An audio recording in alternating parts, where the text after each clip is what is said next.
você, seja muito bem-vindo a mais uma da lição Terça-feira, meu povo. Tem como tema Desaprendendo Demonologia. Mas antes disso, meu nome é Ismael e eu sou seu anfitrião da lição dos jovens. Então pegue sua lição, pegue a sua Bíblia e me acompanhe neste comentário porque essa lição tá muito top. E ó, como eu estava dizendo, terça-feira tem como tema Desaprendendo Demonologia. Quando nós olhamos para a acusação que Satanás faz a respeito de Deus, nós vamos ver que ele acusa Deus de ser um ser tirano, de alguém que se satisfaz na dor, é satisfeito pelo sangue, que ele traz um conceito totalmente deturpado. E o interessante, de uma certa forma, é que Satanás consegue imprimir essa ideia nas religiões pagãs. Então, as religiões pagãs que estavam ao redor ali da região de Israel e das demais denominações ali, naquele povo, eles criam que através do sangue eles estavam adorando Deus. Ou seja, a teologia deles era essa. Mas na verdade a teologia era uma demonologia. Ou seja, em vez de eles estarem adorando a Deus, eles estavam na verdade adorando o inimigo, adorando o diabo. Então, quando nós olhamos para todo esse conceito, para as festas pagãs, nós podemos olhar para Levítico e falar assim, mas cara, Levítico pede sangue. Então quer dizer que na verdade nosso Deus é esse Deus tirano? Não, não é isso. Eu quero falar com vocês hoje sobre 3 motivos do sacrifício ocorrer ali em Levítico, de ser apresentado em Levítico, que você vai entender que não tem absolutamente nada a ver com o conceito pagão de sacrifício. Primeiro, porque o Deus não quer sangue, ele não quer sacrifício humano, não modifica em nada em relação a isso. E outra coisa, Deus não se agrada com dor. Então, temos que entender o porquê que existe esse sacrifício apresentado ali em Levítico. Primeiro motivo sobre isso é para apresentar para o ser humano a real consequência do fato deles pecarem. Então, quando o ser humano errou, o ser humano pecou, gerou uma consequência nesse fato. E essa consequência é diretamente a morte de alguém. Então, porque eu errei, aquele animal morreu. E aqui nós temos um aspecto que é interessante de olharmos a respeito desse sacrifício, como mexia e atuava diretamente com aquele israelita. Por quê? Quem matava o cordeiro, quem matava o animal, era o próprio israelita. O sacerdote entregava para ele uma faca e ele precisava cortar o pescoço de forma rápida daquele animal, para que a morte fosse rápida.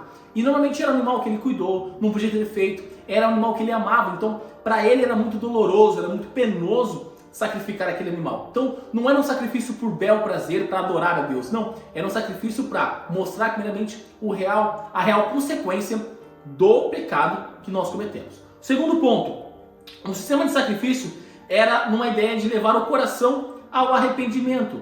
E é importante entender o que é arrependimento. Arrependimento nada mais é do que transformação da mente. Então, quando o israelita sacrificava aquele animal, ele era tocado, ele era mexido por aquilo. Ele falava, cara, eu preciso mudar de vida. Eu preciso parar de cometer esses erros que eu estou cometendo. Por quê? Alguém está morrendo por mim. Esse ser inocente está morrendo por mim. E eu que errei, não foi esse ser inocente. Não foi ele que pecou, fui eu. Então, aí começa a ter essa mudança, esse arrependimento, essa mudança de conceito dentro da cabeça, essa mudança de visão para auxiliar a realmente reforçar essa ideia do problema que o pecado é.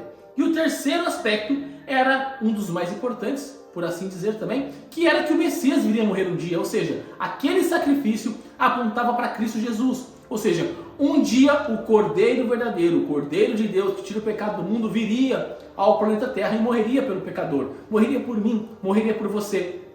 Então, naquela festa era apresentado esse conceito. E esse sacrifício se fez até que o Cordeiro perfeito morreu. Ou seja, por isso que hoje em dia, nem eu nem você precisamos mais fazer sacrifícios de cordeiro às 9 da manhã, às 3 da tarde, às 4 da tarde. Para quê? Para pedir perdão pelos nossos pecados. Porque Cristo já morreu, Cristo já pagou. Esta festa sacrificial, ela apontava para quem? Para o Messias, para Cristo. Então, por isso que não existe mais a necessidade desses sacrifícios. Levítico quer apresentar, quer reforçar a importância da consequência do pecado. Nós, pecadores, por causa das nossas decisões, por causa dos nossos pensamentos, por causa das nossas ações, a consequência do mundo é o mundo de pecado. Mas o amor de Deus, demonstrado pelo seu sacrifício na cruz, reforça que eu e você temos direito à salvação. Então, que você já comece a mudar esse conceito. E novamente, leia Levítico no capítulo 1, capítulo 7, para você entender melhor tudo isso que nós estamos conversando. É fundamental que você leia a palavra de Deus, é fundamental que você faça as anotações, para você começar a fazer esses links, para não cair nesse risco. Porque quando alguém fala para você, mas Deus é tirano, Deus quer sangue. Não, Deus não quer sangue. De nenhuma forma. Você não foi criado para morrer, eu não fui criado para morrer. Nós não fomos criados para que o nosso sangue fosse derramado do chão, não foi para isso. Mas Deus precisava mostrar, assim como uma criança precisa ver visivelmente, entender aquela historinha que é apresentada, Deus precisava apresentar para a humanidade o plano da redenção. Precisava apresentar para a humanidade o plano da salvação. E nada melhor do que mostrar causa e consequência do que através das festas e das instruções apresentadas no santuário, para que realmente o israelita, todos os dias, ele tinha que sacrificar 2 animais, todos os dias. Então ele entendia o peso, o fardo que era o pecado, qual era a consequência direta na vida dele, qual era a consequência direta para aquele que ele gostava, que ele amava.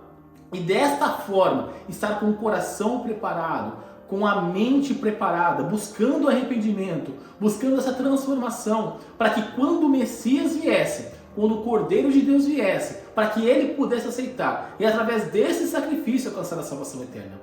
Nós precisamos nos lembrar que o pessoal do Antigo Testamento olhava para o sacrifício de Cristo como um evento futuro. E nós, que estamos aqui no Novo Testamento, olhamos para o sacrifício de Cristo como um evento passado. Cristo já morreu por nós. O Cordeiro de Deus já foi sacrificado. E nós precisamos hoje aceitar esse sacrifício. Nós precisamos olhar hoje para o sacrifício de Cristo, olharmos toda a dor, todo o peso que Ele carregou e falarmos, Senhor, eu aceito isso. Eu aceito o sacrifício que o Senhor fez por mim. Porque eu entendo qual é a consequência do pecado. A consequência do pecado é a morte do Senhor na cruz. É o seu sangue vertido que foi vertido lá por mim, pecador miserável. E através disso nós temos uma transformação de mente, uma transformação de caráter. Nós falamos, Cristo, habite em mim, o Senhor merece habitar, o Senhor é dono de tudo, o Senhor comprou o meu corpo.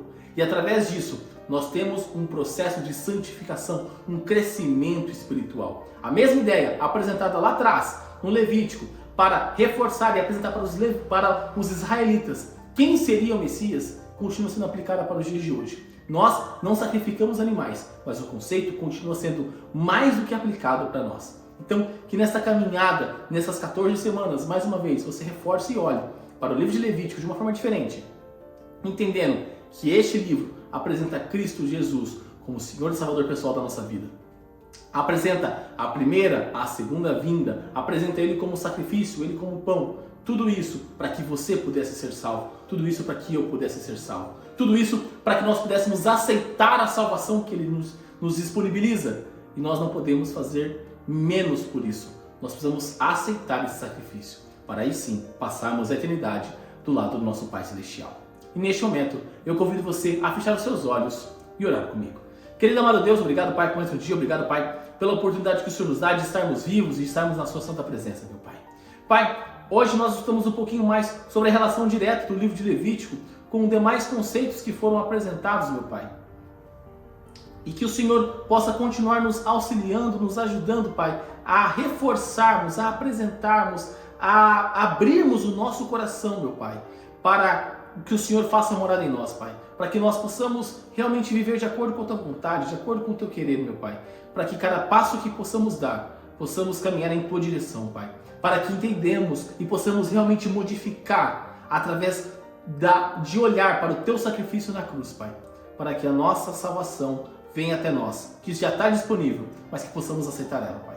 Fique conosco, perdoe os nossos pecados e tudo isso eu te peço e te agradeço em nome do Seu Filho Jesus. Amém. Galerinha, não se esqueça de se inscrever aqui no canal para você dar aquela força e também para você não perder os conteúdos que são produzidos. Lembrando que os vídeos da lição são postados de domingo a sexta-feira. Então quando você se inscreve no canal e você ativa, você sempre recebe as notificações todas as vezes que os vídeos são postados no canal. Também deixa seu like nesse vídeo para mostrar que você gostou do conteúdo, para dar aquela força e também para o algoritmo do YouTube compreender que o canal é de qualidade, o canal é de relevância e que ele pode recomendar para mais pessoas, assim como você pode recomendar clicando aqui embaixo no botão de compartilhar e colocando nas suas redes sociais, Facebook, Instagram, WhatsApp, Telegram, enfim, a forma que você achar melhor de levar a mensagem de Deus a mais pessoas. Também liga aqui nessa playlist da lição dos jovens e nessa outra playlist das meditações que eu fazia aos sábados com vocês. Então é isso, galera. Um forte abraço a todos e até mais!